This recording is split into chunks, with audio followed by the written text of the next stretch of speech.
Hello and welcome. This is one of two final sessions for this week's Cannabis Sustainability Symposium.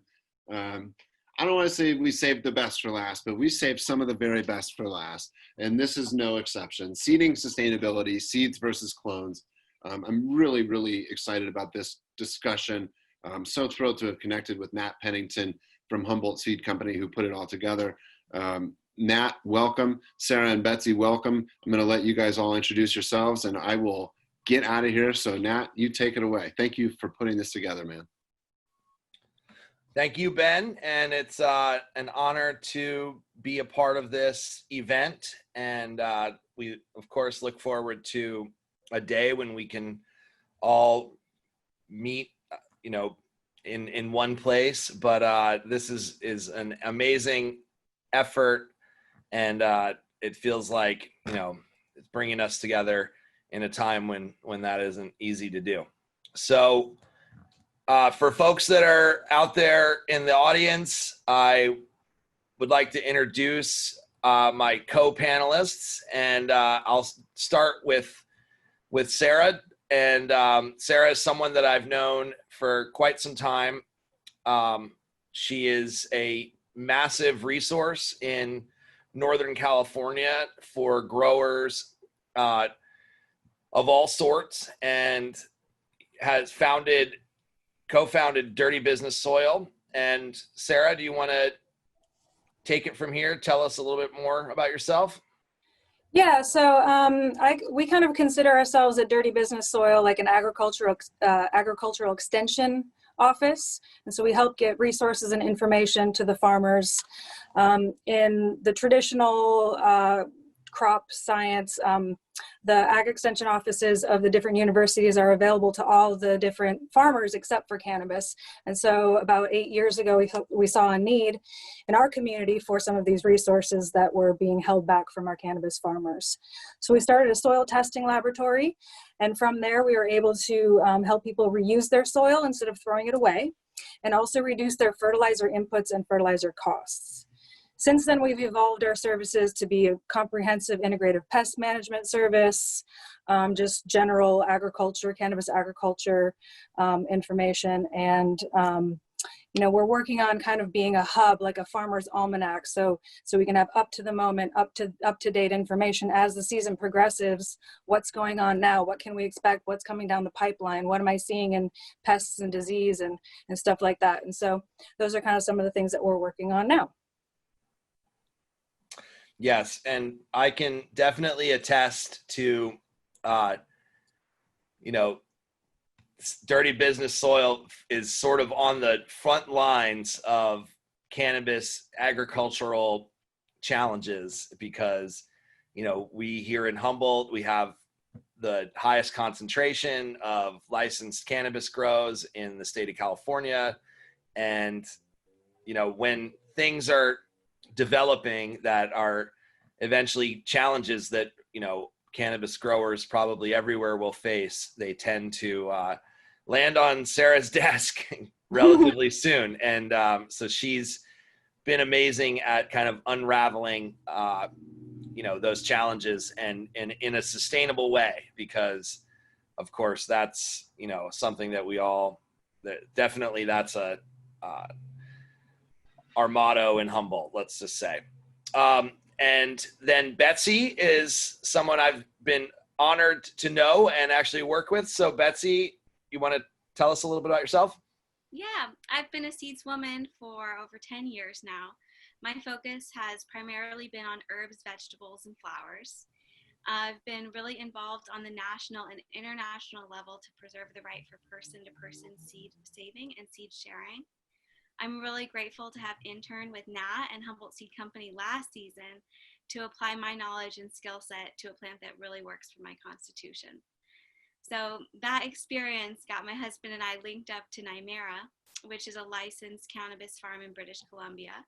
So here in British Columbia, where I'm talking to you today, we have successfully produced the world's first ever certified organic cannabis, feminized cannabis seed, which will be sold within Canada and globally under the Humboldt Seed Company brand. My personal mission is to keep genetics in the public domain and bring seed integrity that we have in our, and the uniformity that we have in our vegetables into the cannabis space through plant breeding. And I often reflect on how grateful I am to be in the cannabis space, and specifically to those who have come before me who took the risk to bring cultivars forward when it was illegal. Those individuals often brought cultivars forward through cloning because it's less space intensive. So now that we can grow it in the open air, by growing cannabis from seed to seed, we are continuing the development of cannabis for the health and betterment of future generations. So with my work, I always take a look at past generations and how I'm grateful for what we have, and think about how I can better the situation for future generations. So also really important to me is that growing from seed to seed increases the likelihood of maintaining democracy in this space.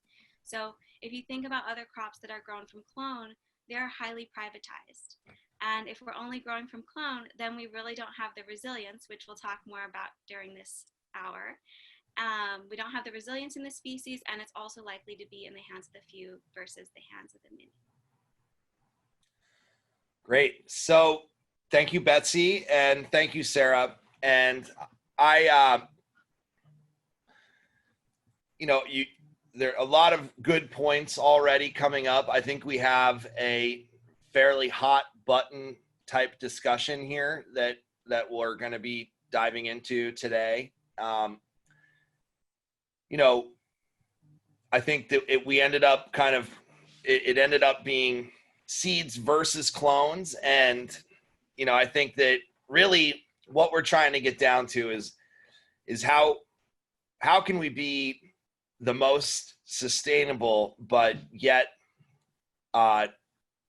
economically viable, socially, and, well, most importantly, even, addressing some of the medical applications of cannabis and doing that sustainably. And, that's something in California. Obviously, we, since 1996, have had medical cannabis, and, really have been able to see firsthand how wonderful cannabis can be for people that are suffering, how many different applications there are. And, I think one of the first things that sometimes comes to mind when you think of, seeds and clones is, obviously everything that every clone, and for folks that may be new to cannabis that don't quite get the terminology yet, a clone is a rooted cutting of an existing cannabis variety or strain. And so that has been a fairly popular, even dominant way of propagating cannabis for cultivators, be they indoor or out, for 30 to 40 years, I would say, in the space as it's evolved into what it is today, where we have legal markets, what it was 15 years ago, where we were predominantly medical purpose markets, and of course historically, where there was prohibition and medical and rec was just whatever it was.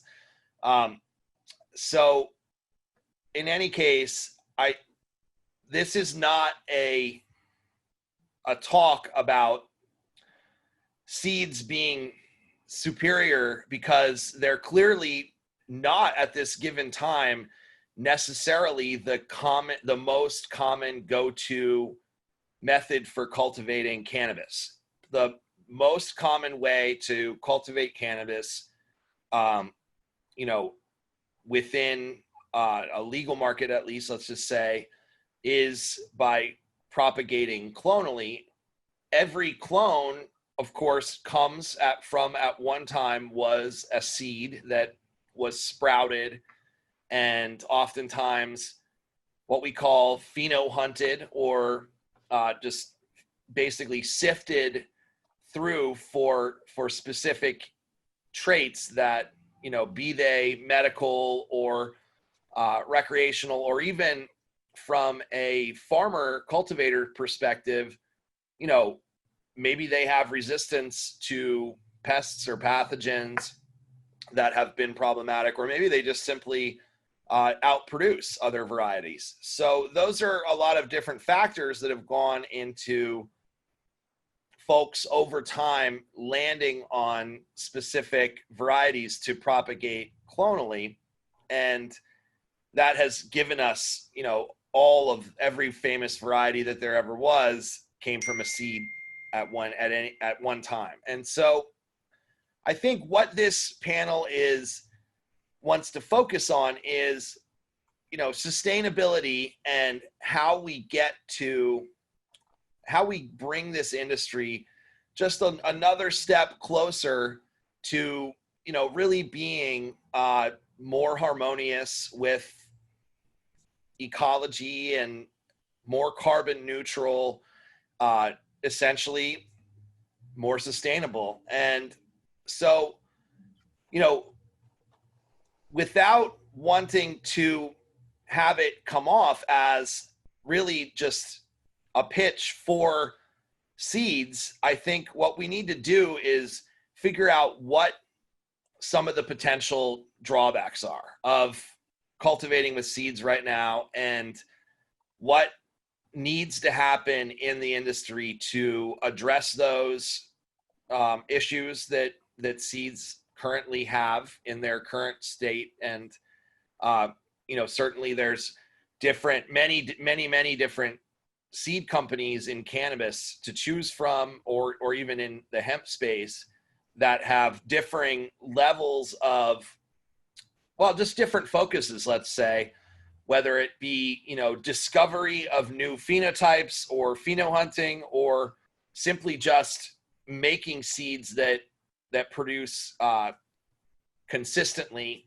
And the other thing, obviously, I think we'll talk a little bit about is whether seeds are feminized, which essentially refers to seeds that will produce all female plants. And female cannabis plants are, for folks that don't know, the ones that we make, almost all cannabis products come from the female cannabis plant. And really the male plant is only good for the breeding. And, there's some applications in the textiles and in, construction materials, things like that, for the stalk, which, males have just as good of stalks, but most everything wants to come from the female. And so female seeds versus normally a cannabis seed just produces both 50% female, 50% male, and then that's a waste. So I kind of thought maybe I'd turn it over to Sarah, who gets to see a lot of either, some of the what happens when either seeds are not what they're supposed to be, or I would like to hear a little bit about what happens when clones can, have issues inherently with them at the same time. Yeah, definitely. Well, I think that there's a time and a place for both of them. Clones serve their purpose, and I wouldn't say we need to get rid of clones and go to seed only, but we can't just go to clones only and get rid of seed either. So, I think that we just need to understand when is the right time for the seed and when is the right time for the clone. I see a lot of things come in my door, usually problems. When people have a problem, they come to me and they're wondering what the heck is going on. And we do tend to see more fungal and pest and disease issues in clones versus seeds. And there's a couple of different theories as to why that is. And one of the main things that people talk about, seeds are more hardy, they're more vigorous, right? And one of the reasons is that, like, the root crown is a lot more hardy and a lot more vigorous. When it comes from a seed, you have a nice tap root, you have a nice vigorous crown, and that crown is where the stem connects to the roots. The whole top of the plant connects to the whole bottom of the plant, right? And so if you have a nice hardy root crown, then you're able to withstand pressures that might want to come in to infect your upper canopy or your lower canopy, right? And so having that nice vigorous root crown is the best possible situation. Most of the times when I see fungal diseases and root pests and stuff like that, they're coming in, they're burrowing into a weakened root crown, and then they're either going to go down into the root system and rot out your roots, or they're going to go up through the stem and create stem rot, choking out the vascular system and killing your plant. People really like clones because of the genetic consistency, right? So the market really wants every flower in that bag to look the same, smell the same, act the same, be the same, right? And so a lot of this is market driven, where it wouldn't necessarily be the farmer's first choice to grow, certain strains or certain, from clone versus seed. We'd prefer to grow from seed. A lot of the outdoor people would. Because it's a lot more hardy and disease resistant, but that genetic variability is really what is messing with things. Now, as Nat was saying, like if we can get seeds that produce that consistent product, then that would be, a way to go. There's a lot of seed companies out there, and what I hear a lot of hesitation with that is that there's a lot of variability. Like the seed companies haven't nailed down the stabilization, and maybe Nat can speak more to this, but you're not sure exactly what you're going to get. And until the seed companies can create a consistent seed each time that the market wants and the market's demanding, it'll make it easier for the farmer, easier for the client. And that's something that Nat's been working on, is stabilizing those genetics and creating that seed consistency. And then if you're chasing around, pest and disease problems, you're spending more money on pesticides, fungicides, and more labor costs, things like that, and you're chasing your problems around. So that was kind of a mouthful, but maybe I answered your question there somewhere. Yeah, and I think that, there's also, and I'm not really sure how true this is, but there are often, you hear, more anecdotally, that clone varietals can become almost tired of being replicated, and right. that there can maybe be some kind of epigenetic, even shifts in the way that the plant performs because of, it's been literally living life continuously. And of course, I'm referring to what we call photoperiod genetics. And so do you think that that's something, and I know that there's tissue culture, maybe you could speak to different ways to clean up clones? Yeah, definitely. So that is, without all the abundance or the lack of abundance of cannabis research that we have right now, it's really hard to go with anything much more than anecdotal. But if you look at other life forms, there's other life forms on this planet that are able to asexually reproduce, but every single one of them also has the ability to sexually reproduce. At some point, they must go back to sexual reproduction. That's where the source of genetic recombination, it's kind of like you're saying, a refreshing, so to speak, of those genetics, going back to the strong basics. And I'm actually curious what Betsy has to say about this too. But you're kind of refreshing in a sense, and increasing the vigor, which also helps protect the plant against those, abiotic factors and epigenetic factors. Because, if I have a strong, healthy immune system and I go out into the world, I'll be able to withstand something, whereas someone who does not have a strong, healthy immune system won't be able to withstand that, like the virus, for instance, or whatever the case may be.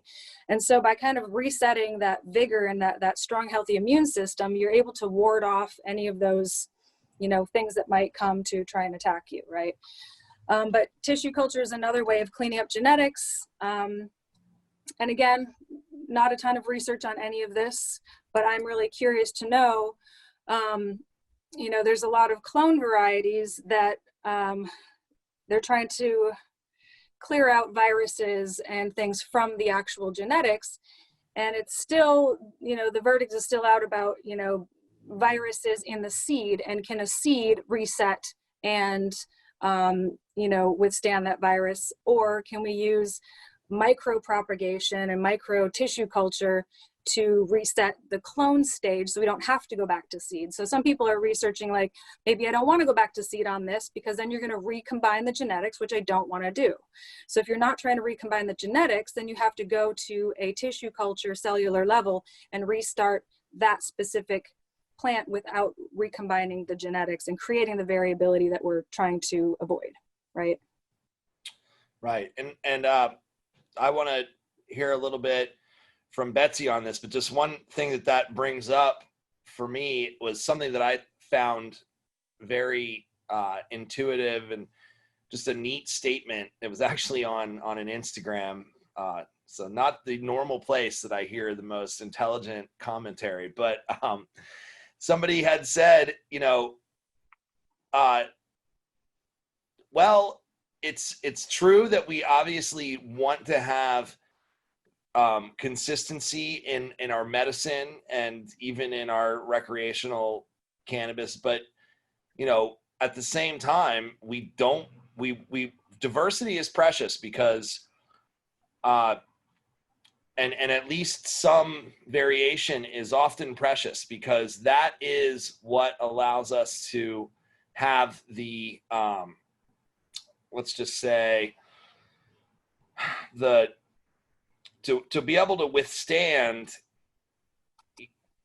different either pests or predators or weather, just all the, because viruses are not uniform, and illnesses, diseases are not uniform, and the way that they affect people isn't consistent, and neither are the pressures that happen in an agricultural environment often not uniform. So Betsy, you want to speak a little bit on seed diversity and seed integrity, some of that stuff? Yeah, well, I just definitely want to speak to some of the things that have been talked about. So I think that the real magic of seed is that every seed contains a genetic library within itself. Each seed contains the genetic code for anything that has ever come before, and also what's possible for the future. So allowing a plant to complete its life cycle integrates the environmental circumstances of the season in which it grew into that genetic code. So in times of climate change, regional adaptation of our food and plant medicines is really crucial. And this memory is what allows us to select for important qualities like disease and virus resistance, mold resistance, local adaptivity to soils without nutrients. So it's really important that seed to seed growing, happens, because as Sarah, you were saying, people have come to expect the uniformity that clones bring. And that's totally reasonable. When you buy a packet of seeds, you expect to get exactly what the picture of the packet says it is. But seed work is slow work.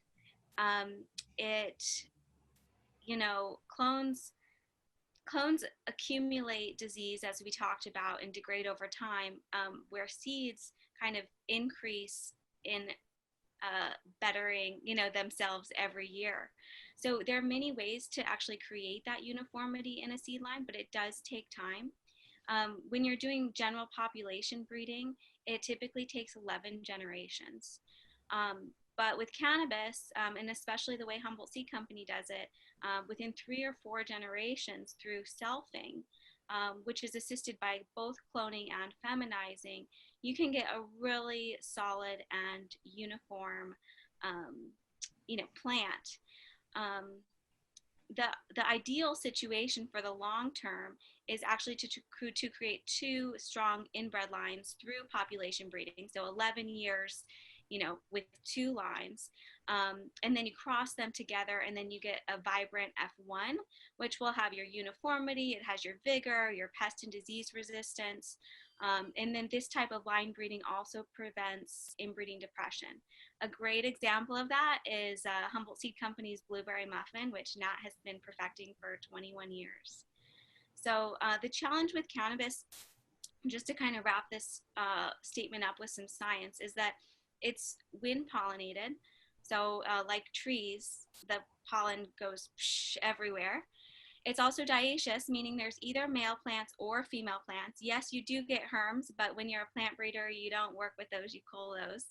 And it suffers from inbreeding depression, like humans. If you inbreed with your cousin too many times, you're going to have problems. So because of these qualities, it actually takes a lot of plants to get the adequate pollination while maintaining your population size. So we're just entering a time where good breeding can be done with cannabis because the security of the legal marketplace allows us to grow it in the open air with the plant count needed to maintain adequate seed integrity. So currently, if growers are interested in trying to grow from seed, then you might have to, unless unless you talk to the breeder and make sure that it has been bred for many generations, you might have to exchange some of that uniformity for exciting qualities like local adaptivity, vigor, unique terpene profiles. So that's what I got to say about that. Yeah, thank you. And I you're absolutely right, and your stuff, which is why when you were interning, I always felt like I was an intern just at the same time. We were learning a lot together, and that it all does take time. And I think we have to. I think you started out by saying, how much how much respect we all have for all of the breeding that has happened over the last 50 years, or just since time immemorial with cannabis, be it in the foothills of the Himalayas, or things that happened in the Jamaica Mon, and all these different places that have been somewhat cannabis centric have had their incredible influence. And then flash forward to the last 50 years, and you've got unbelievable breeders. I don't even want to start naming because there's so many that deserve recognition for bringing us these incredible cultivars that we've got, these amazing strains that we all know and love. And so that is amazing breeding work. But one of the challenges that I think has prevented us collectively in cannabis from being able to develop what's commonly referred to as IBLs, or what Betsy was talking about, plants that have either been self-pollinated, which is not a natural occurrence in cannabis. It's something that you have to do through, taking clones of an individual plant, reversing the sex of one chemically with really just with elemental silver, but still chemically, and then having that plant pollinate its genetic twin. So those kinds of technologies, and then the huge population sifts that it takes to then find the true breeding lines, and the ones that have inherited the what we call homozygosity in the genetic makeup of the plant, or essentially just the uniformity, has been impossible because we haven't had access to big fields of cannabis up until 5-6 years ago. And so there's been really amazing work happening in like groups like Oregon CBD in the hemp field, have been doing unbelievable work there with cannabis, and having access to huge test plots like there are right now in the hemp industry has really given a host of different hemp breeders, and now more and more the cannabis breeders, THC cannabis breeders, a kind of a palette to be able to, you know, do our art. And but at the end of the day, it does come down to essentially, you know, it's not new science. This isn't genetic modification. We're not in there splicing genes. This is just the type of technical breeding that cannabis has not had the benefit of because of prohibition. And that's kind of happening now at sort of a breakneck pace because of, you know, this obvious need. And, you know, I think Sarah touched on, you know, some of the issues that have popped up when, you know, I would tend to just say, really, you know, cannabis having a reputation of something that has been commonly sprayed with pesticides, with fungicides. You know, you always hear about mycobutanol, and you know, I know that's, you know, Sarah, I mean, we had that moment where you were hard pressed to find a cannabis cultivar in, you know, maybe around 2014 or 15 that did not test positive for mycobutanol because it is a systemic pesticide. And when you're making cannabis into a concentrate, you know, whatever that may be, a distillate, live resin, really anytime you're concentrating the cannabinoids, even the most trace amounts of mycobutanol, you know, I mean, do you have any figures on that, like, Sarah? Gosh, I don't have actual numbers on that, but yeah, there was a time where the industry didn't know that was a bad thing. Some people did, some people didn't. At some point it became banned in California and you had to go up to Oregon to get it. So that was an obvious, like, you're not allowed to use it. But I think a lot of people used it not meaning to be, you know, nefarious. That's what everyone else was using, and that really worked. And that's kind of the ease of using clones. Like Betsy said, seed work is slow work, and clones are quick turnaround time. And if I can blast it with a systemic and get it to turn out quick, then I have flowers and I can do a couple of depths and I can do some indoors, and you can just pump out more flowers, make more money. It's not all about that, right? Like, a lot of people are trying to consume it as medicine and in a medical market. So now that it's, you know, we've entered the regulated market, you're not allowed to. So even if you wanted to, you're not allowed to if you're a licensed producer.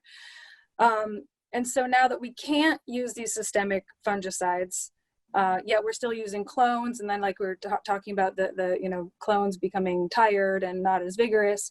Well, they're not as vigorous. And that's why we're using a lot of these toxic chemicals to make sure that we can ward off the pest and disease, because I have a sickly plant, right? So again, since we cannot use these toxic chemicals, what are we supposed to do now? And that's one of the things I work with people a lot on, is integrated pest management, right? Pests and disease want to eat your crop. Right. Besides, you know, the nutrient situation and nutrient deficiencies, that's one side of the coin, but we're trying not to get things to eat the crop.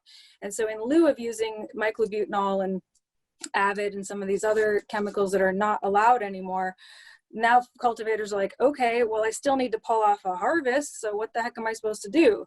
And so, yeah, I can talk about integrated pest management all day long and what to do once you have your plants in the ground and to ward off those pests and diseases. But one of the biggest things I go back to is, what is the strength of your genetics?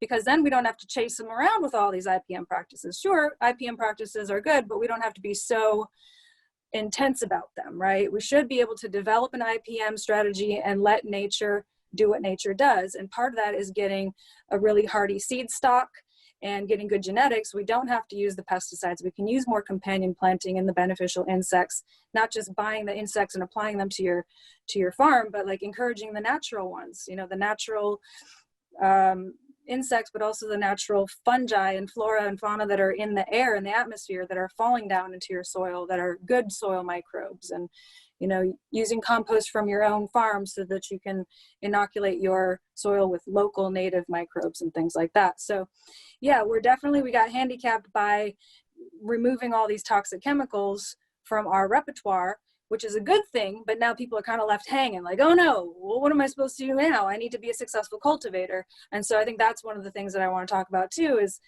what do we do now? We have a new regulated industry.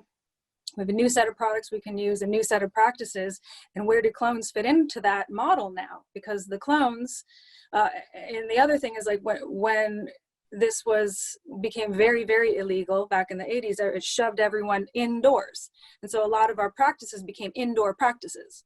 And then when we were allowed to go back outdoors, we took our indoor practices and brought them outdoors.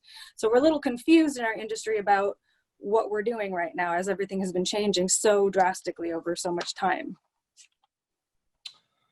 Absolutely. And yeah, Betsy, what do you think? Oh, I got excited when you talked about the pest management because a great example this season where Humboldt Seed Company is working really hard to develop autoflower lines, which can't be done from clone. You have to get comfortable growing from seed, and autoflower happens a lot faster. So I was looking at our autoflower chambers, and there was an aphid infestation. And the thing I love about plant breeding is that you can go and you can look at all the plants, and some of them have aphids, like covered in aphids, and it's just like gross to even stand by them. They get on your, arm or whatever. But then you go in the middle of that patch and you look around and see which plants are suffering more from aphid damage than others. And the ones that are in the middle of the aphid patch, but totally fine, don't have any aphids on them, those are the ones that we select, that we tag, and that we say, oh, this plant, something in it, maybe it's, the terpene profile or something like that.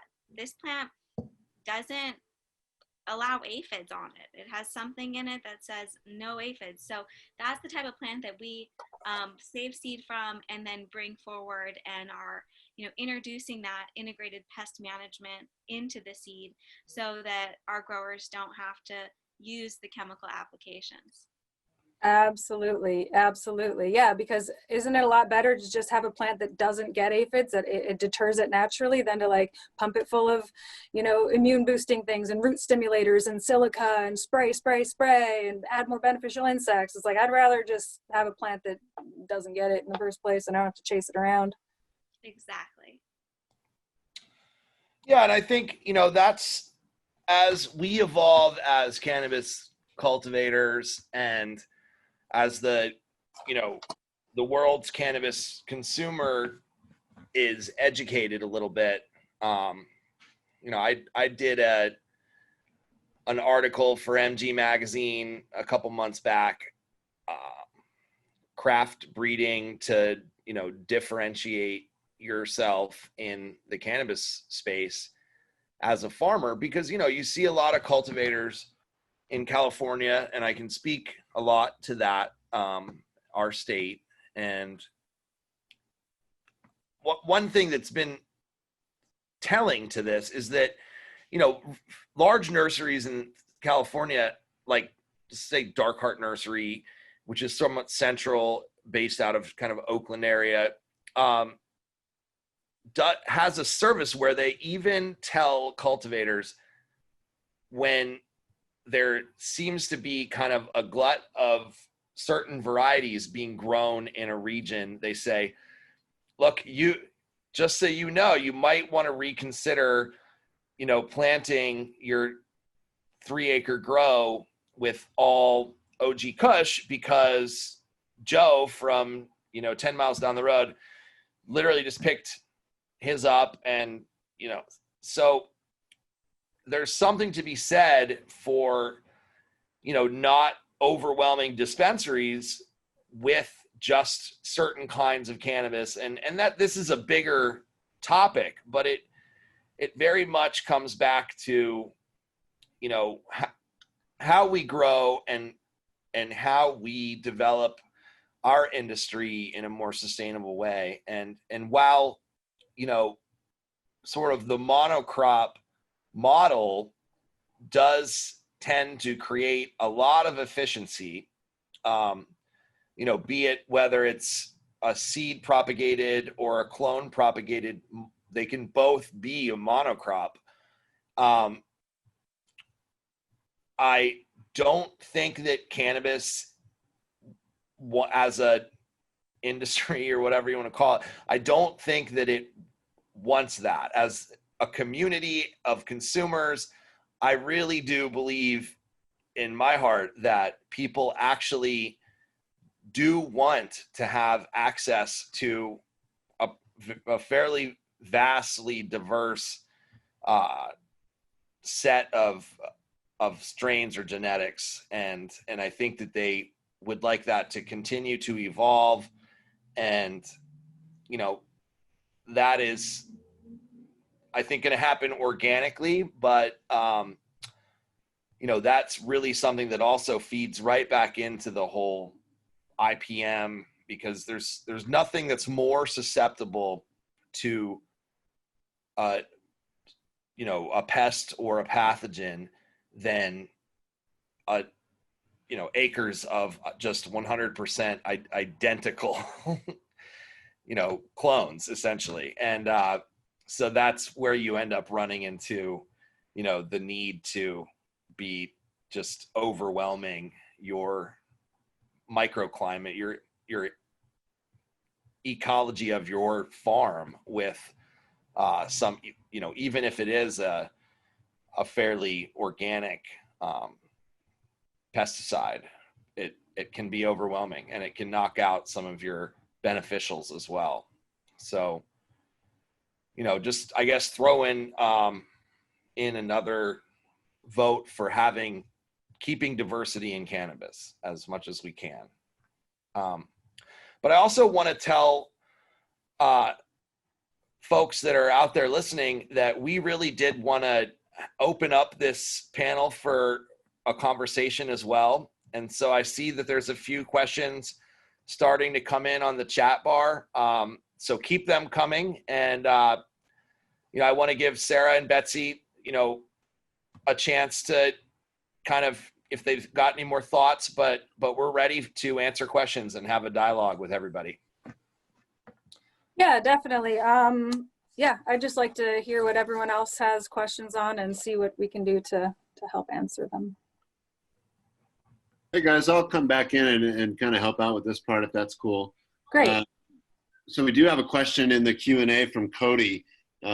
He says, you spoke briefly to the importance of higher plant population numbers needed for quality breeding. What kind of population numbers do you think are typical now throughout the breeding process? And then what would be ideal?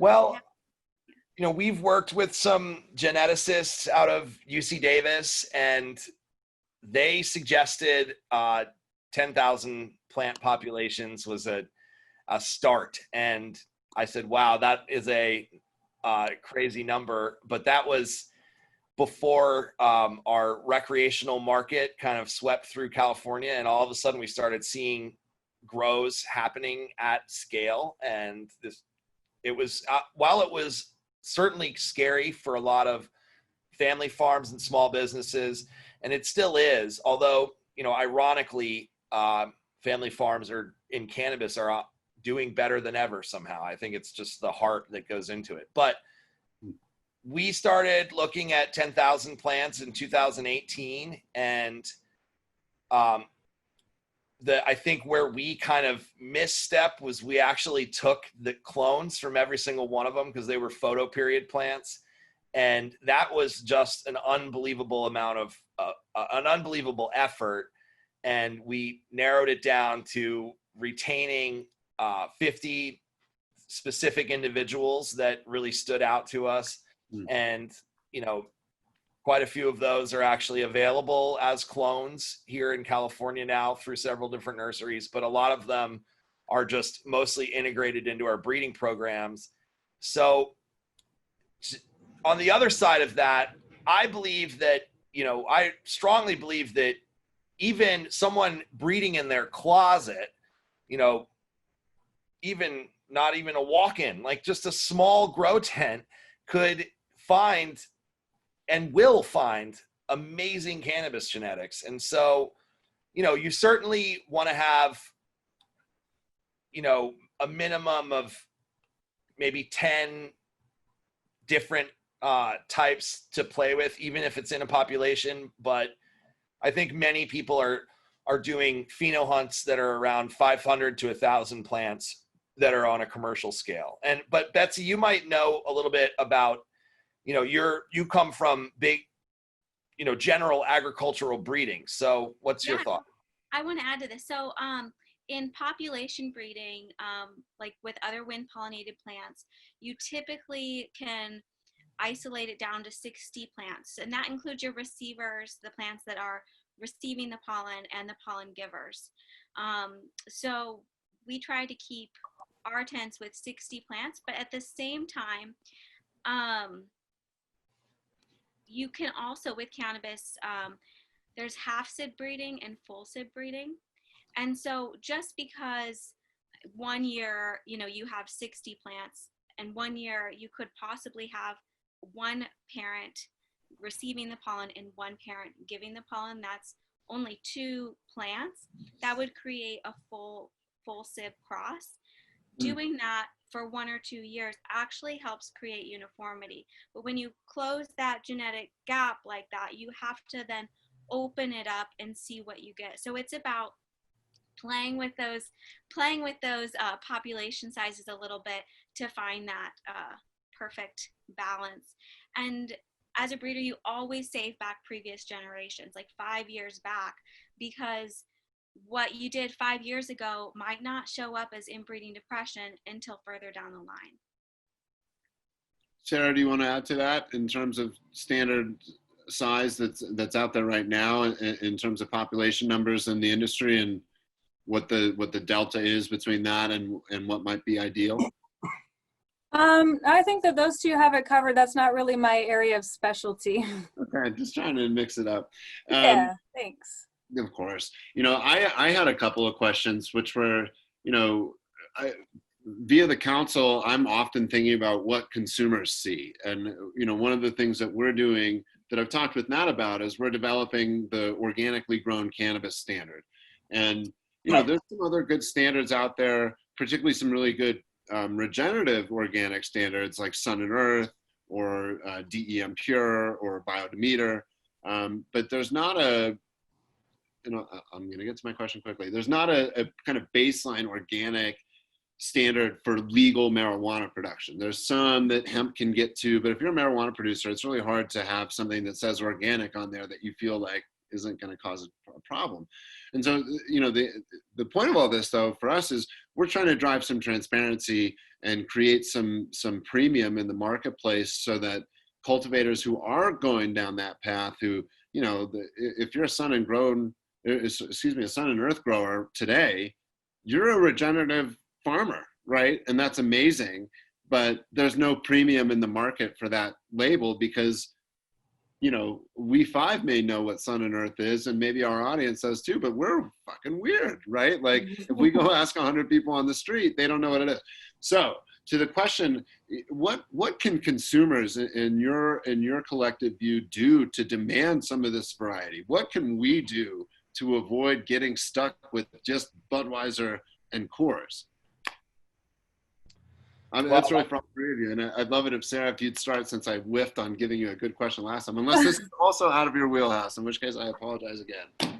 No, this is a little bit more in another wheelhouse, more of a just interest in the industry in general. But what I would say is when I walk into a dispensary outside of here usually, and there's a lot of weird products on the shelf, and I ask questions of the bud tenders and they can't answer. I'm like, so how was this grown? What farm was it grown on? Where did it come from? They're like, you're asking too many questions. Do you like strawberry or raspberry? Like, what do you know?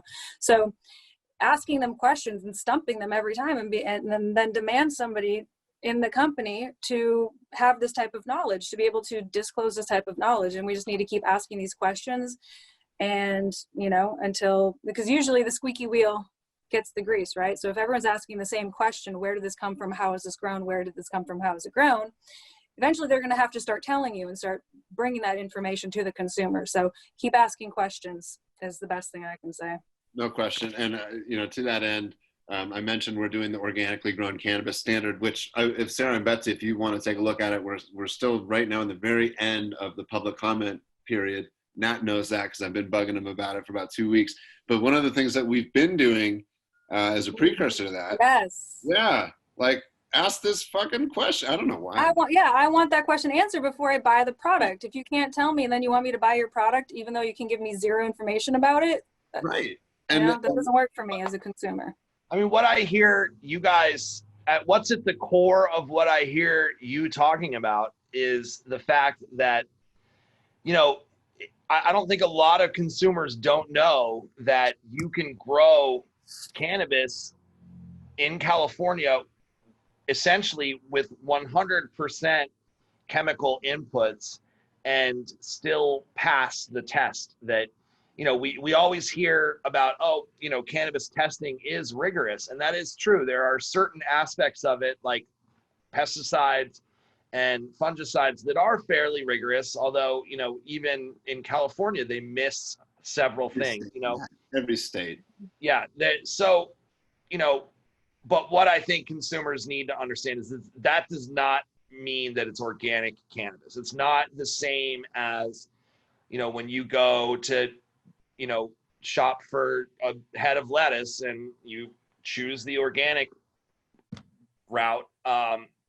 There's nothing like that for cannabis. And, you know, I applaud Cannabis Certification Council. I want this. I know Canada somehow is a little bit ahead of us. So we're working on seeds, and that there will eventually probably be, you know, both the government version and like what we've always had here in the States, which started as California Certified Organic Farmers and programs like that, that really, you know, made the whole concept of organic products, organic food, you know, and then morphing into, you know, everything, organic shampoo or whatever. So the thing is, now there's a market, right? And that, like, one of our plenary speakers earlier this week was fascinating. A woman named Sarah Brito, and if you didn't see her, I would encourage you guys to check it out when the video becomes available.